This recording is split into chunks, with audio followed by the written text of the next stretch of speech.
committee who work on these issues every single day for the entirety of the 4 years. And so what's going to start this week is sort of a culmination of 4 years worth of work.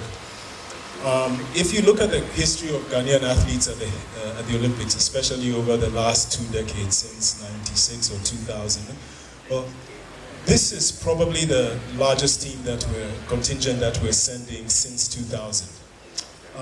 I think in 2000 and in 96, we had very large contingents, primarily because we had football teams that contributed 18 players per team. And usually when I talk about this, I also sort of stress how well these young athletes of ours have done, because besides football, the other traditionally large contributor to the contingent has been athletics. But generally, the athletics team has gone with relay teams that allow the numbers to go up. The difference between the relay teams from 2 Olympiads ago and now is that in those days, relay teams didn't have to qualify. So that as long as a country felt that it could afford to take 5 or 6 people for a 4x100 and another 5 or 6 for a 4x400 meter team, you already had a decently sized Olympic team. Now, for the relays, or in the relays, the Olympics is restricted to the top 16 teams in the country. So the young ladies who we've gone, in the world. Sometimes I think Ghana is the world. So the young ladies who have qualified to participate in the Olympics this year have really sort of distinguished themselves. And I think it's something that I always say so that we recognize that the work that they have done. I think going into the Olympics, they're ranked number 15.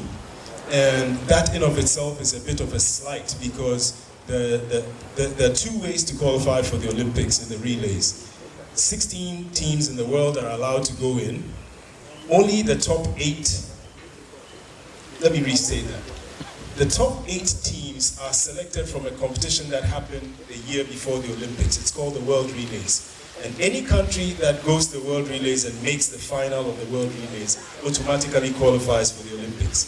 So when you come from a country like Ghana that can't afford to send you to the World Relays, what it means is that in the Olympic year, you're competing for one of the 8 slots that are left of all the other countries in the world. And so that's the achievement that this women's relay team has actually accomplished. Thank you. Thank you. So beyond these young women, 2 of whom we have with us here, we've also got a couple of sports that are breaking new ground. For the first time, we've got swimmers who've qualified for the Olympics. We've got a young man who's with us, and an even younger young woman who's flying out of Malaga, Spain, to join the team tomorrow. Abegu, I think I saw you somewhere. Huh? That's too far. Come closer.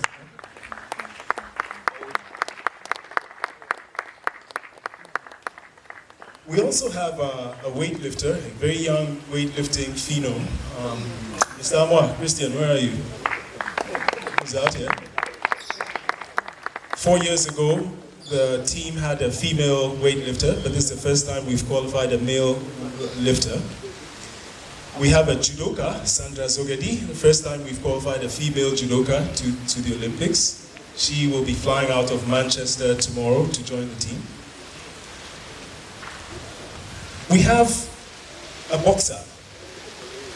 He's probably the most experienced of the team that's going to the Olympics. Walid, you're here. He's also a bronze medalist from the Commonwealth Games in London, in Glasgow 2 years ago. So hopefully we're led by a boxer who's got quite a bit of experience.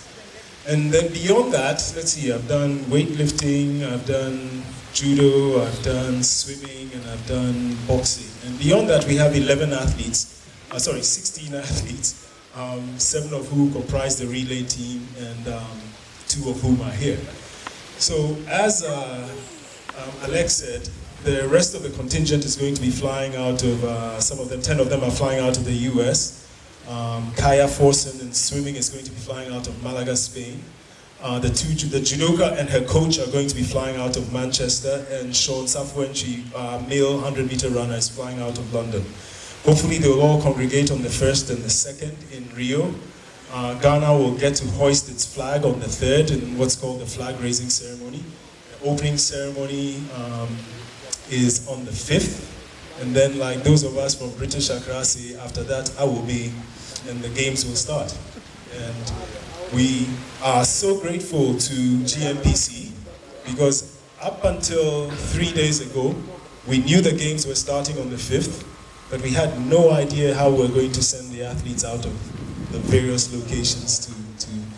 So we're really grateful to GNPC for making this happen because I think in an email that I sent to Carmen, one of the points I made was that without this gift, it's not clear that our team would have made it to Rio.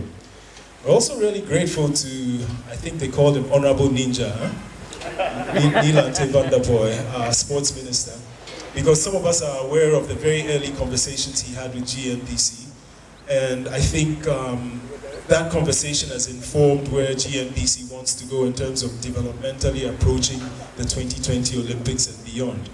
I think it's really opportune because most of the athletes that we're taking are way below 25 years old. We've got a very young team that's going with us to the Olympics. There's 16 of them, and they're all first-time Olympians. They're all maiden Olympians.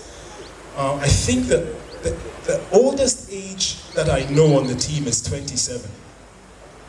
And we know two 19-year-olds who are on the team, and so, and of course, with the swimmers, that 19 is even quite high. And so we've got a really young team, and I think the focus that GNPC has sort of charted out in terms of development is going to be really instrumental in getting them not just through these Olympic Games, but also into the 2020 Olympic Games. I tell the ones who I work with in athletics that by 2020 we'll actually be expecting them to be world leaders.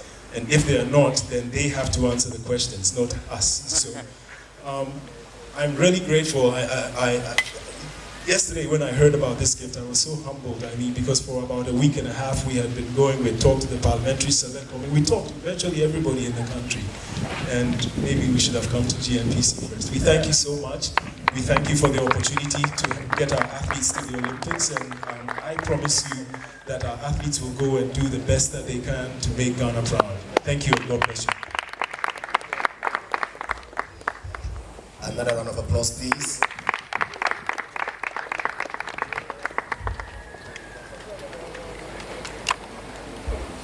Ladies and gentlemen, let me also acknowledge the presence of Mr. Joe Bailey. He is the Director General